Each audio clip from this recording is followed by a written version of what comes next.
Treatment of locally advanced and recurrent cervix cancer. Locally advanced or recurrent cervix cancer means the cancer in the cervix which has gone outside the uterus and cervix to involve the surrounding structures like urinary bladder, ureter or rectum. The condition of these patients are dismal, but these can also be treated with the surgery called pelvic exenteration. This surgery is extensive and may be considered morbid for the patients, but this provides the chances of cure to these patients. This may involve anterior exenteration. This is done for the patients having the cancer which has grown outside the uterus to involve the urinary bladder or the ureters. This involves removal of the uterus, cervix, ovaries, the urinary bladder and the ureter as a whole. After this, the ileal conduit is made in which both the ureters coming from the kidneys are attached to one segment of the intestine.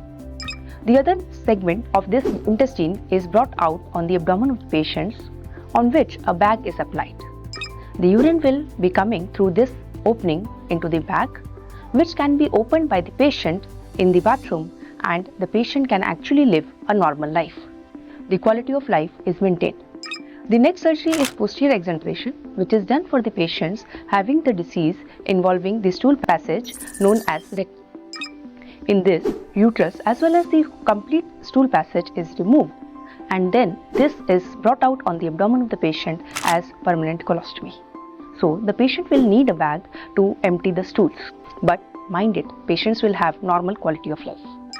The last is total pelvic exenteration, which involves removing of all the organs in the pelvis, that is the urine bag, the uterus as well as the stool passage, and the patient will have both the openings on the abdomen.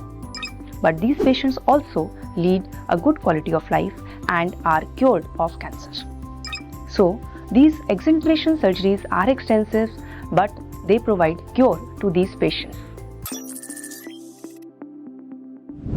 Fertility sparing surgery for cervix cancer.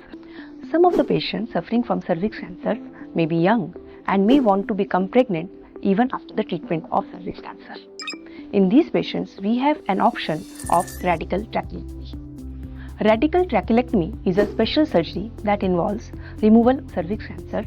In female genital tracts, we have uterus, the ovaries and the fallopian tubes, then the cervix and the vagina. In radical trachelectomy, the cervix, which is cancerous, is removed along with the surrounding tissues that is known as parametria. After these, lymph nodes are also removed. As we have spared the uterus, the ovaries and the fallopian tubes, as well as the vagina, the patient can spare the fertility. After the surgery, the uterus is attached to the vagina, so the patient still has the remaining genital organs to conceive and bear a child. So these patients can become pregnant even after surgery and cervix cancer. Proper evaluation before uterus removal is essential. It is sometimes seen that patients come to us that the diagnosis of cancer was made after the removal of the uterus. These are the patients who underwent surgery in a hurry for abnormal bleeding or abnormal discharge. The uterus was removed without proper evaluation. Some of the patients may have cancer in the uterus or cervix, which is diagnosed later on. Then these patients will require either a second surgery or radiotherapy, which would not have been required if the patients were evaluated properly and taken proper treatment. This is because the surgery for cancer is completely different for the patients who do not have cancer. So it is important to evaluate them completely. If there is no cancer, only the uterus and maybe the ovaries are removed along with the cervix, this is called as simple hysterectomy. If we know that the patient has cancer, we do radical hysterectomy. In this, along with the uterus and the fallopian tubes, the surrounding tissues that are known as parametria, as well as the upper vagina and the uterosacral ligaments are removed. Also, the lymph nodes are removed. All these structures are the structures where the cancer can spread microscopically, which is not seen with our eyes. So, if the complete surgery is done at the first time, patient would not require the second treatment and sometimes even radiotherapy. So, proper evaluation is completely essential before getting uterus removal surgery done. Precancerous conditions in cervix means those situations or the abnormal cells which can later on develop into cancer if not treated at this point of time. These are also called as dysplasia or cervix intraepithelial neoplasia, which have the abnormal cells in the cervix. These can be treated by 5 procedures. First is cryosurgery. In cryosurgery, there is freezing probe which freezes the abnormal cells, ultimately destroying them and destructs the abnormal cells, so the patient will not be having cancer later on. The second surgery or procedure is known as laser surgery, in which laser beam is used to destroy the cancer cells. The third procedure is known as LEEP, that is loop electroexcision of the cervix. The abnormal area on the cervix is identified and then a thin wire loop is used to cut it. This loop will ultimately free the patient of the precancerous lesion that is seen on the cervix. The fourth procedure is conization. In this, a cone-shaped excision of the cervix is done. The areas which have the precancerous changes, that is the abnormal cells, are removed completely. Sent for frozen section during that procedure to evaluate if the complete excision has been done or not. The last procedure is the hysterectomy, that is complete removal of the uterus. This is advised to the patient who do not want the uterus to be there, who have completed their family, the extensive disease is there, or who do not want to be undergoing regular checkups. War against cervix cancer. Cervix cancer is the most common gynec cancer in India. Every 8 minutes, one woman dies of it. We can fight it. To understand it, let us see how it happens. Cervix cancer is a process. First, there is HPV infection, which leads to precancerous condition, and later on it can turn into cancer.